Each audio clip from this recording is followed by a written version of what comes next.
Metro ఉదయం news కి స్వాగతం.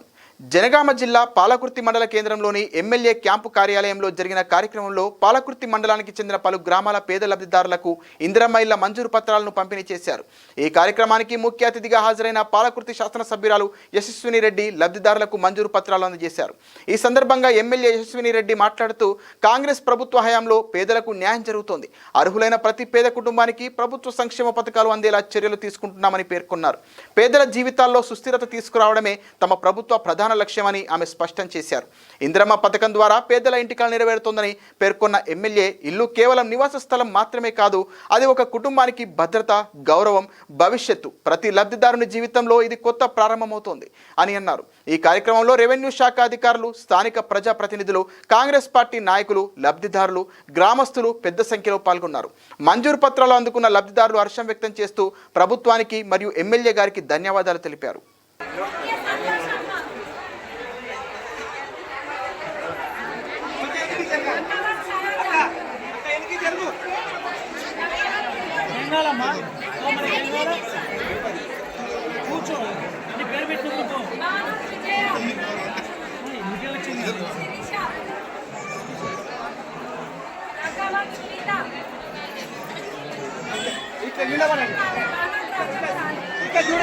మహాలక్ష్మి పేరు మీద ఇల్లు ఉండాలి అని చెప్పి మీ పేర్ల మీద, మా అక్కల పెద్దమ్మల పేర్ల మీద ఇల్లు ఇవ్వడం జరుగుతుంది.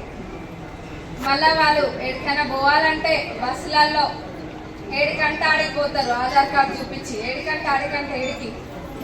మీరు ఏడికి పోవాలనుకుంటే మీకు అవసరం ఉన్న దగ్గరికి, గుడికో లేకపోతే బడికో దవాఖానాకో, మీ పిల్లలు ఏదైనా ఉంటే చూసుకొచ్చుకొని చిరు వ్యాపారాలు చేసుకునేటోళ్ళు అడిగి పోయి తెచ్చుకొని ఏడికి పోవాలన్నా కానీ పోతున్నారు. ఇంకా అన్నీ వస్తాయి, అక్క వస్తాయి, ఏదైనా ఒకదాని తర్వాత ఒకటి వస్తాయి. ఇప్పుడు ఆర్థికంగా ప్రభుత్వం ఇంత చిక్కిపోయి ఉన్నా కానీ ఒకదాని తర్వాత ఒకటి చేసుకుంటూ వస్తుంది. మన సన్న బియ్యం చూసిండ్రు, అట్లనే ఆ రాజీవ్ యువ వికాసం అది కూడా వస్తాయి కొన్ని రోజులు అయితే. ఇంకా సన్న బియ్యం ఆల్రెడీ తింటూనే ఉన్నారు. ఆరోగ్యశ్రీ పరిమితి పెరిగింది 5 లక్షల నుంచి 10 లక్షల దాకా. సిఎంఆర్ఎఫ్ చెక్కులు ఎప్పటికప్పుడు వస్తూనే ఉన్నాయి, తీసుకుంటున్నారు పెట్టుకున్న వాళ్ళు. ఇంకా అన్నీ అయితే ఒకదాని తర్వాత ఒకటి అన్ని కూడా చేసుకుంటూ వస్తున్నాం. అన్నిటికన్నా ముఖ్యంగా ఈరోజు మనం ఇళ్ళ ప్రొసీడింగ్స్ తీసుకొని ఇక్కడ ఉన్నాం. మీ అందరి పేదవాళ్ళ కళ నెరవేరుతుంది. అందరు కూడా ఇల్లు కట్టుకోండి మంచిగా. ఇంకా మిగిలిపోయిన వాళ్ళు ఎవరైనా ఉన్నా కానీ అందరూ కవర్ అవుతారు, ఎవరు కూడా మిగిలరు. ఈ 3 ఏళ్ళు అయిపోయేసరికి ఎవరు కూడా మిగిలరు. అందరు కూడా ఇల్లు లేని ప్రతి పేదవాళ్ళకి ఇంటి పైన వాళ్ళ తలపైన కప్ప ఖచ్చితంగా ఉంటుంది. కాంగ్రెస్ ప్రభుత్వంలో ఇందిరమ్మ ఇల్లు ప్రతి ఒక్కరికి కూడా వస్తాయి. రేషన్ కార్డులు వస్తాయి. రేషన్ కార్డులు గత 10 సంవత్సరాలలో కూడా ఆ రేషన్ కార్డుల గురించి మాట్లాడిన వాళ్ళే లేరు. అసలు ఆ రేషన్ కార్డులు వచ్చిన వాళ్ళే లేరు. అంటే పెళ్లిళ్ళు కాలేదా, పిల్లలు పుట్టలేదా, లేకపోతే ఎక్కడున్న వాళ్ళు అక్కడనే ఆగిపోయినరా, ఒక కొత్త రేషన్ కార్డు మటుకు రాలేదు. ఆనాడు కాంగ్రెస్ ప్రభుత్వం ఇచ్చిన రేషన్ కార్డులే ఉన్నాయి. మళ్ళా ఇప్పుడు కూడా ఇచ్చేది కాంగ్రెస్ ప్రభుత్వమే ఇస్తుంది. అన్ని కూడా అయితాయి. కాంగ్రెస్ ప్రభుత్వంలో అన్ని పనులు కూడా అయితాయి. ఇంకా మన పాలకుర్తి విషయానికి వస్తే, మండలం విషయానికి వస్తే, మండలంలో కూడా పాలకుర్తి చెన్నూరు రిజర్వాయర్ పనులు పూర్తి. ప్రింట్ అండ్ ఎలక్ట్రానిక్ మీడియా సోదరులకు అందరికీ కూడా పేరు పేరున నా నమస్కారం.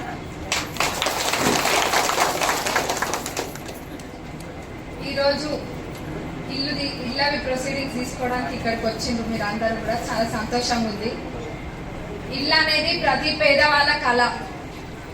సొంత ఇల్లు కట్టుకోవాలని అంత ఇటుక బేర్చి అంత వాళ్ళ కష్టం తోటి కట్టుకుంటారు. మరి అట్లాంటి పేదవాళ్ళ కళ నెరవేరడానికి మన ప్రభుత్వం ఇందిరమ్మ రాజ్యంలో ఇందిరమ్మ ఇల్లు ఇస్తున్నారు. మీరు నన్ను గెలిపించిండ్రు. ఆ రోజు నమ్మకంతో ఓట్లేసి మీ బిడ్డను అనుకొని గెలిపించిండ్రు. మరి మీరు గెలిపించినందుకు మీకు ఇల్లు పెట్టియాల్సిన బాధ్యత నా మీద ఉంది. ఇల్లు పెట్టిస్తున్నా. మళ్ళా కూడా అర్హులైన ప్రతి ఒక్కరికి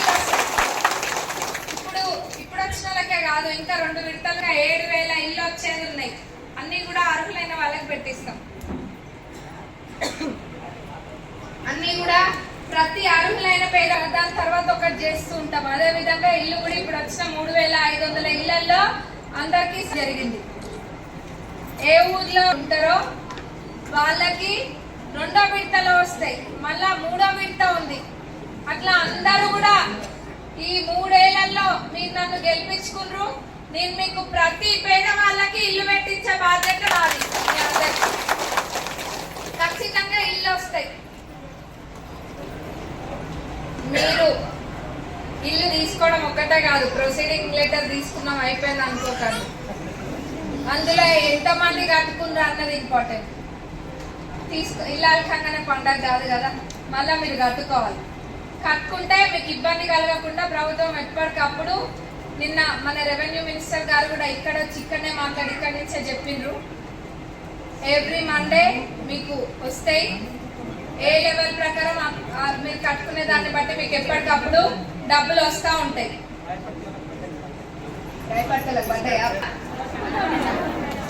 మంచిగా కట్టుకుంటారా? కట్టేటోళ్ళు అందరు చేయలు ఎప్పుడు నుంచారా?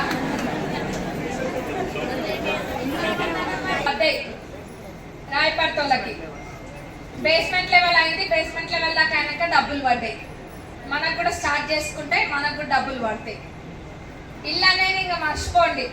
ప్రతి పేదవాళ్ళకి, మన నియోజకవర్గంలో ఉన్న ప్రతి పేదవాళ్ళకి, ముఖ్యంగా గుడిసెలల్లో ఉండేటోళ్ళు, రేకుల కప్పున్నోళ్ళు, అసలు లేని వాళ్ళకి ఇల్లు పెట్టిస్తాం. దాని గురించి ఇళ్ళ సంగతి అయిపోయింది. ఇల్లు ఇంకా అందరికి వచ్చినట్టే. ఒకళ్ళు ఒక నెల ముందు కట్టుకుంటారు, ఒకళ్ళు నెల వెనకాల కట్టుకుంటారు, ఒకళ్ళు సంవత్సరం ముందు కట్టుకుంటారు, ఇంకొకరు సంవత్సరం వెనక కట్టుకుంటారు. కానీ అందరికీ 3 ఏళ్లలో ఇల్లు అయితే ఖచ్చితంగా పెట్టిస్తాం. ఇంతకుముందు ప్రభుత్వం, గత ప్రభుత్వం అల్లుడు వస్తే ఏడుంటాడు, గొర్రె వస్తే ఏడ కట్టాలన్నారు. గొర్రె లేకపోయా, అల్లుడు లేకపోయా, ఇల్లు అంతకన్నా లేకపోయా. మాటల మూటలు కట్టి సది మూటలు ఎడబెట్టిండ్రు. మరి మాణిక్యాల లెక్క వాళ్ళేమో మూటలు కట్టి పెట్టిండ్రు. మన ప్రభుత్వం, మన కాంగ్రెస్ ప్రభుత్వం, మన గౌరవ ముఖ్యమంత్రి గారు, ఉప ముఖ్యమంత్రి గారు, రెవెన్యూ మినిస్టర్ గారు, మంత్రులు అందరూ కూడా ఎప్పుడు ప్రజల మధ్యలో ఉండుకుంటా, ప్రజల కష్టాలు తెలుసుకొని ఏం చేస్తే మంచిగా ఉంటది అని చెప్పి ఆలోచనలు చేసుకుంటూ ముందుకెళ్తున్నాం. ఇందిరమ్మ రాజ్యంలో ప్రతి పేదవాళ్ళు బాగుపడాలి అన్నదే కాంగ్రెస్ ప్రభుత్వం యొక్క కళ. అందులో ప్రతి దానికి మహాలక్ష్మి, ఇంటికి మహాలక్ష్మి అని చెప్పి అన్ని మహిళలకి మొదటి ప్రాధాన్యత ఇస్తున్నాం. మహిళలందరికీ కూడా వడ్డీ లేని రుణాలు వస్తున్నాయా?